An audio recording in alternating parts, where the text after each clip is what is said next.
पश्चिम बंगाल में एक तरफ एसआईआर की प्रक्रिया चल रही है, लगातार बीएलओ के द्वारा दिए जा रहे हैं फॉर्म, जिससे ममता बनर्जी की उड़ी हुई है नींद और घुसपैठियों की तो बहुत ज्यादा बुरी हालत हो चुकी है और इसीलिए अब वो पश्चिम बंगाल छोड़कर अब बॉर्डर्स की तरफ भाग रहे हैं और घुसपैठियों में ये बुरी तरीके से हड़कंप मच चुका है। और वहीं दूसरी तरफ अब बांग्लादेश और कई हकीमपुर जैसे इलाकों का दौरा किया है अब पश्चिम बंगाल के गवर्नर आनंद सीवी बोस ने। जी हां, दरअसल आपके लिए बता दें कि गवर्नर ने 2 दिवसीय दौरे पर वो गए हैं और बॉर्डर का दौरा कर रहे हैं और यह इस दौरे की शुरुआत पश्चिम बंगाल के गवर्नर ने हकीमपुर से की, जहां पर उन्होंने बीएसएफ के अधिकारियों से मुलाकात की, बॉर्डर फेंसिंग का निरीक्षण किया और स्थानीय निवासियों और आशा वर्कर्स से भी बातचीत की। और इसी के साथ साथ आपके लिए बता दें कि आज जो तमाम चीजें सामने आ रही हैं, इसमें दावा किया जा रहा है कि एसआईआर के डर से सैकड़ों अवैध बांग्लादेशी प्रवासी अब बॉर्डर्स पर जाकर जमा हो रहे हैं और बांग्लादेश लौट रहे हैं और खास तौर पर हकीमपुर बॉर्डर पर सबसे ज्यादा दबाव देखा गया है, जिन पर अब बीएसएफ के द्वारा एक्शन भी लिया गया। तस्वीरों में आप देख सकते हैं कि किस तरीके से अब घुसपैठियों के मामले को लेकर पश्चिम बंगाल के राज्यपाल काफी ज्यादा एक्टिव नजर आ रहे हैं और एक तरफ वो हकीमपुर से लेकर बांग्लादेश के बॉर्डर का निरीक्षण कर रहे हैं। बीएसएफ के अधिकारी उनके साथ हैं और वो पल पल की अपडेट ले रहे हैं बीएसएफ के अधिकारियों से कि आखिरकार कैसे बांग्लादेशी आ रहे हैं और जब उन्हें डिटेन किया जा रहा है, गिरफ्तार किया जा रहा है, तो क्या कुछ इन अवैध घुसपैठियों ने बीएसएफ के जवानों से कहा है। इसी के साथ साथ आपके लिए बता दें कि बांग्लादेश के बॉर्डर का निरीक्षण करने के बाद सीवी आनंद बोस ने एक प्रेस कॉन्फ्रेंस भी की है, जिस पर उन्होंने तमाम सवालों के जवाब भी दिए हैं और एसआईआर को लेकर भी बताया है और उन्होंने क्या कुछ कहा है, जरा सुनिए उनकी press conference. Convincingly confusing statements have been made by the responsible political leaders. As governor, I also received a lot of representations on this issue. For myself, the ground realities or the ground zero realities. The reality check has been done.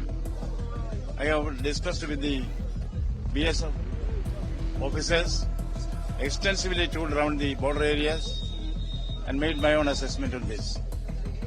See, there seems to be a concerted effort to mislead the people on the issue of SIR. SIR is an essential process of our commitment to hold free and fair elections. Its aftermath is used for misleading people and even trying to create dissensions in society and also exhorting people for mutiny and riots. I read it with another statement made by an honorable member of parliament who even accused the police of the state when he said that arms and ammunition are stored in the Raj Bhavan. And also, the Raj Bhavan is harboring some political criminals. Therefore, I ordered an inquiry into the Raj Bhavan itself. The sniffer dogs, bomb squads, and police from the state and the center had a joint inspection there. It was proved that it was a live bomb that was spread by them. I find a kind of pattern emerging, misleading the people, exhorting people to hate each other, and also rising in rebellion or revolt. This is something which is not in favor of democracy and the democratic process of the nation. Strong action will be taken if anybody tries to fool the people and create dissensions in society. The Constitution of India is strong enough, and recently the Supreme Court in the landmark judgment has clarified certain things regarding the powers of the governor. Whatever the Constitution warrants, strong action will be taken to see that people are not taken for a ride. There is no exhortation, veiled or otherwise, overt or covert, for mutiny or riot in the state of Bengal. You know, this kind of what shall we call the Gaddari cannot happen here. The fifth column activities from within the country, trying to create foment conflicts to ward off a due democratic process that is SIR cannot be tolerated. SIR should go, but of course there can be complaints about the way the SIR is done. Maybe there are shortcomings, maybe there are flaws. These are certainly be taken care of and sorted out, but misleading the people and creating dissensions in society is not something which can be tolerated. And another thing, violence is rampant in. I have seen Gundagiri is there. This Gundagiri cannot continue at all. The Bengal has to be made violence-free, corruption-free, and we should have a Viksit Bengal. So the three planks on which I will be going to the field again and again and again, especially to the villages, will be 1. Hinsa Mukt, Bhrashtachaar Mukt Bengal, and Viksit Bengal. That is a message which I got by visiting here also. We have to call a spade a spade. People have a right to know the truth. The truth is not what exactly is paraded in the state as political rhetoric. Political rhetoric has got a limit for it. There is a Lakshman Rekha in everything, in politics also. Nothing should be done to create dissension in society, ill will among the people, and also which may give rise to rebellion and riots. That is a message which I carry from me. That is a take-home from this visit to the border areas. I will continue to repeat my visit to the border areas and also to the interior places, particularly the tribal habitats where people are exploited and where special attention will be given by the governor. Sir पिछले कुछ दिनों से देखा गया है कि Bangladesh sir पिछले कुछ दिनों से देखा गया है हाकिमपुर की चेक पोस्ट एक मिनट आपने राज्यपाल की प्रेस कॉन्फ्रेंस सुनी जिस पर उन्होंने खुद कहा है कि वो ग्राउंड रियलिटी को चेक करने के लिए गए थे और बीएसएफ के अधिकारियों से उन्होंने लंबे तौर पर चर्चा की है कि किस तरीके से बॉर्डर का एरिया का दौरा किया। एसआईआर को लेकर लोगों को गुमराह करने की साजिश चल रही है और ये बात खुद कही गई है राज्यपाल के द्वारा अपने इस प्रेस कॉन्फ्रेंस में। उन्होंने ये भी कहा है कि एसआईआर एक बहुत ज्यादा जरूरी प्रक्रिया है चुनाव के लिए और उन्होंने साथ में यह भी कहा कि गुंडागर्दी बर्दाश्त नहीं की जाएगी, बंगाल को हिंसा मुक्त और भ्रष्टाचार मुक्त राज्य बनाना ही होगा।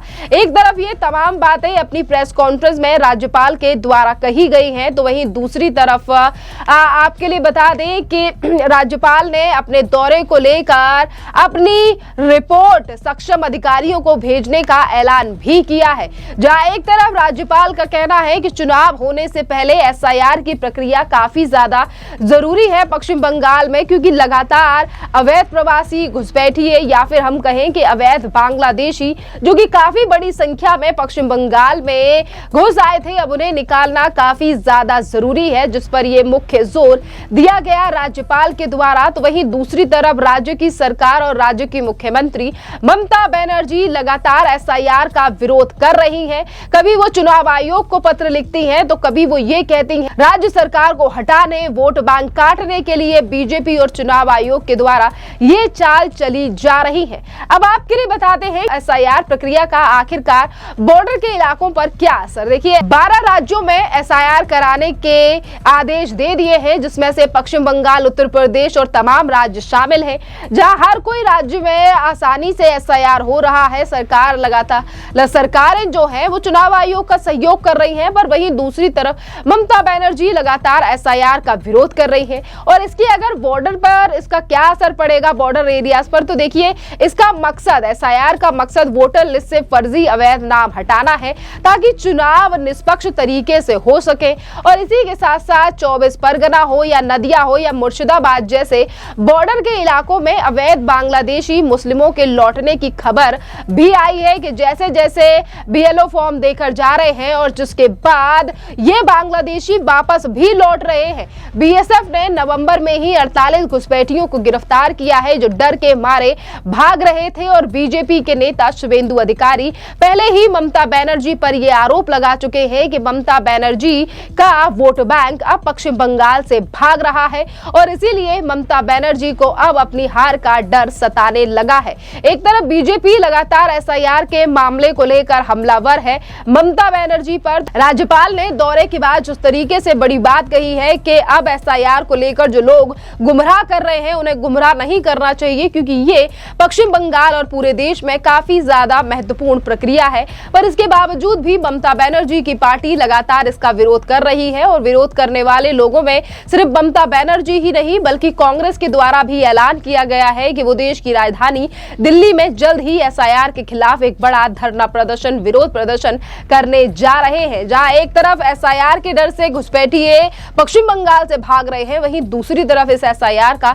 विरोध करने के लिए जुटी पार्टियों पर भी अब लगातार सवाल खड़े हो रहे हैं कि आखिरकार घुसपैठियों से इतना ज्यादा प्यार क्यों।